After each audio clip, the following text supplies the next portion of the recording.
Assalamualaikum warahmatullahi wabarakatuh. Hello everyone. Welcome to our learning session on the characters of management control system. So in this video, I'm Yusuf Effendi from the accounting study program.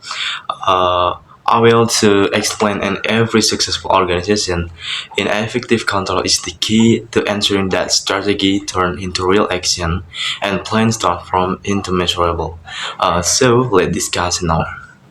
Baik, mungkin langsung saja pada slide pertama, yaitu pengertian tentang sistem pengendalian manajemen itu sendiri. Bahwasanya SPM ini adalah serangkaian proses terstruktur yang dilaksanakan oleh para manajer untuk memastikan bahwa strategi organisasi diimplementasikan secara efektif dan efisien. Ini juga memang bukan sekedar alat pengawasan, yang dimana SPM ini menjadi sebuah kerangka komprehensif yang menjadi panduan bagi organisasi untuk dalam pencapaian tujuan dari organisasi tersebut. Nah, yang dimana SPM ini terbagi menjadi 4 aspek, yaitu pertama perencanaan strategis, kemudian ada pengukuran kinerja, kemudian ada evaluasi berkelanjutan, dan juga ada tindakan korektif atau umpan baliknya. Nah, yang dimana perencanaan strategis menjelaskan bahwasannya terdapat visi jangka panjang yang menjadi rencana dari tindakan operasional yang spesifik. Nah, kemudian kedua ada pengukuran kinerja yang menetapkan metrik dan memantau kemajuan terhadap tujuan yang telah ditetapkan. Yang dimana dari pengukuran kinerja ini kita bisa melihat sejauh mana kegiatan operasional telah sesuai dengan tujuan dari perusahaan itu sendiri. Kemudian ada evaluasi berkelanjutan, yang dimana dari diukurnya indikator-indikator kinerja yang mengukur sejauh mana hasil, yang dimana kita bisa menganalisis hasilnya, mengidentifikasi, kemudian ada juga terkait penyimpangan-penyimpangan yang terjadi dan juga memahami penyebabnya. Kemudian ada tindakan korektif, yang dimana mengambil langkah-langkah penyesuaian untuk mengembalikan kinerja ke jalur yang benar. Nah, sistem pengendalian manajemen sendiri berfokus pada koordinasi dan pengawasan aktivitas, yang dimana di seluruh tingkatan organisasi untuk memastikan semua upaya selaras dengan sasaran strategis, yang dimana hal ini adalah tulang punggung operasional yang menghubungkan strategi tingkat tinggi dengan pelaksanaan harian. Kemudian selanjutnya di slide kedua, yaitu terdapat elemen utama dalam sistem pengendalian manajemen sendiri, yang dimana sistem pengendalian manajemen yang efektif terdiri dari 4 elemen, yang dimana pertama ada pelacak atau detektor, kemudian penilai, efektor, dan juga jaringan komunikasi. Hal ini menjelaskan bahwasannya di mana elemen pelacak atau detektor ini bertanggung jawab untuk mengumpulkan data dan informasi secara real time, yang dimana mengenai apa yang sebenarnya terjadi dalam organisasi. Hal ini bisa berupa laporan keuangan, data penjualan, indikator kerja, atau umpan balik dari pelanggan. Nah, kemudian terdapat penilai atau asesor, yang dimana penilai bertugas untuk membandingkan informasi yang dikumpulkan oleh pelacak dengan standar target atau anggaran yang telah ditetapkan. Tahapan ini juga akan mengidentifikasi di mana penyimpangan atau perbedaan kinerja yang terlihat. Kemudian ada efektor, yang dimana jenis penilaian yang mengidentifikasi adanya penyimpangan yang signifikan terkait dengan tindakan-tindakan korektif, yang dimana hal ini berupa penyesuaian strategi atau alokasi sumber daya suatu pelatihan ulang untuk personil dari sebuah organisasi. Kemudian yang terakhir ada jaringan komunikasi, yang dimana hal ini sebuah saluran memastikan informasi mengalir lancar antara semua elemen pengendalian. Tanpa komunikasi yang efektif akan menyulitkan dari sebuah organisasi dalam kegiatannya. Nah, ini juga berupa deteksi penilaian dan juga tindakan korektif yang memang tidak akan dapat berfungsi dengan baik. Nah, pada slide selanjutnya kita masuk ke dalam sebuah karakteristik dalam sistem pengendalian manajemen, yang dimana SPM juga dirancang dengan baik, memiliki beberapa karakteristik yang dimana dapat membedakan dari sistem pengawasan lainnya. Nah, karakteristik ini akan memastikan bahwa SPM tidak hanya reaktif tetapi juga proaktif dalam mendukung tujuan organisasi. Yang dimana pertama terdapat sistematis dan berulang, kemudian melibatkan koordinasi antar individu dan unit, kemudian membutuhkan penilaian dan keputusan manajer, dan yang terakhir yaitu menyesuaikan dengan perubahan lingkungan. Nah, Dari pertama sistematis dan berulang atau repetitif ini menunjukkan bahwa SPM adalah serangkaian langkah yang terstruktur data dan terorganisasi. Bukan kegiatan NHOC, prosesnya berulang juga secara periodik untuk memantau kinerja secara konsisten. Kemudian terdapat koordinasi antar individu yang setiap unitnya terlihat dari keberhasilan SPM sangat bergantung pada kolaborasi lintas departemen.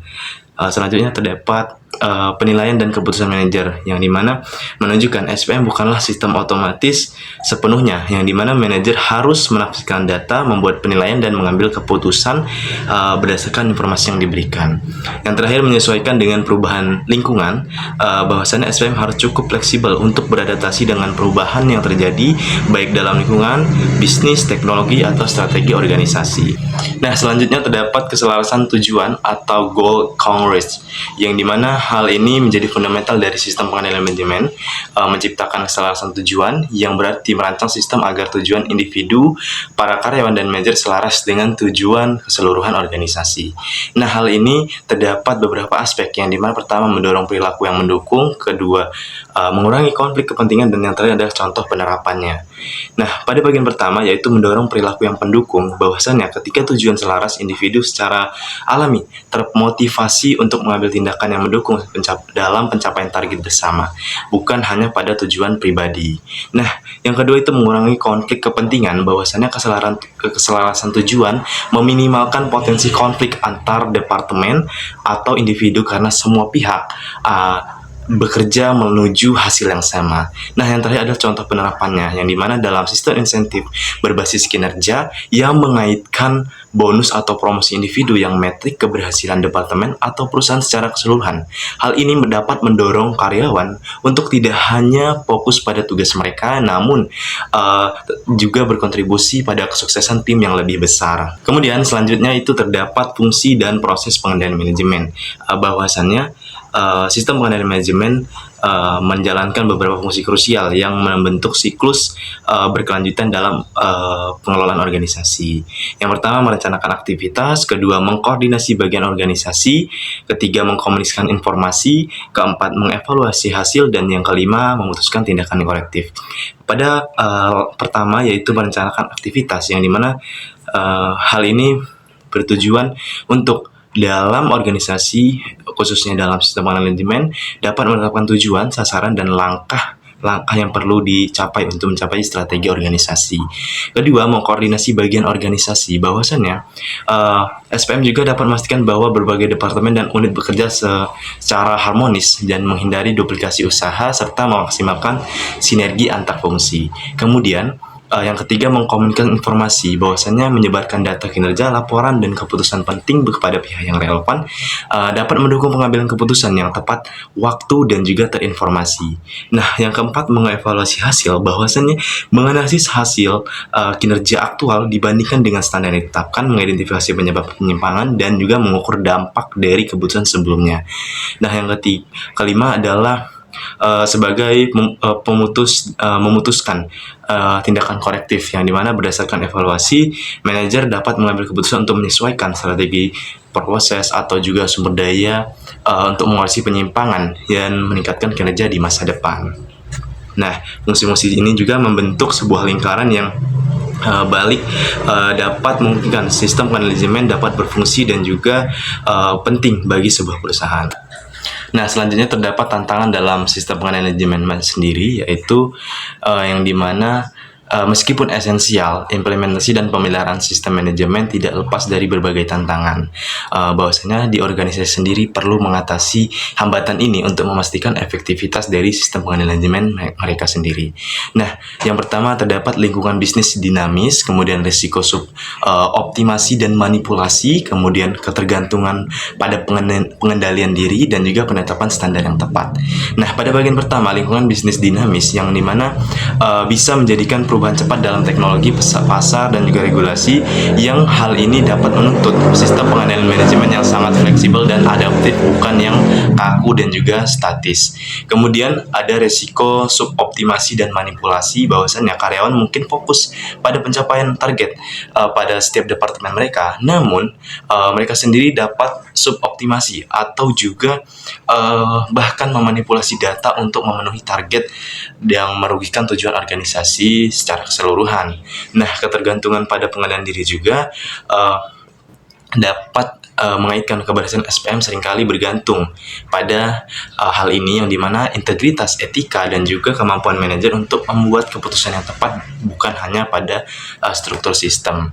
Kemudian ada penetapan standar yang tepat, yang dimana hal ini sulit untuk mendapatkan standar kinerja yang realistis, adil, dan juga memotivasi, terutama untuk aktivitas sifatnya kualitatif atau sulit dukung secara kuantitatif. Nah, pada bagian terakhir yaitu terdapat kesimpulan bahwasannya sistem pengendalian manajemen adalah sebuah hal yang penting dalam organisasi, yang dimana sistem manajemen menjadi pilar fundamental bagi kesuksesan organisasi modern. Keberadaannya esensial untuk menerjemahkan visi menjadi realitas dan memastikan kelangsungan hidup di tengah dinamika pasar. Nah, implementasi strategi, efisiensi dan efektivitas, adaptasi lingkungan, dan juga pencapaian tujuan bersama menjadi bagian-bagian dari karakteristik sistem pengendalian manajemen, yang dimana hal ini dapat memastikan bahwa setiap strategi yang dirumuskan tidak hanya menjadi dokumen atau juga hal-hal yang memang hanya sebagai informasi saja, namun tetapi diimplementasikan dengan tindakan nyata dan juga di seluruh tingkatan organisasi. Okay, so thank you for joining this learning in video. Continue to learn, continue to grow, and continue to lead with clarity and purpose. So thank you, guys. Thank you for watching in this my video. See you in the next learning video. Thank you, guys. Wassalamualaikum warahmatullahi wabarakatuh.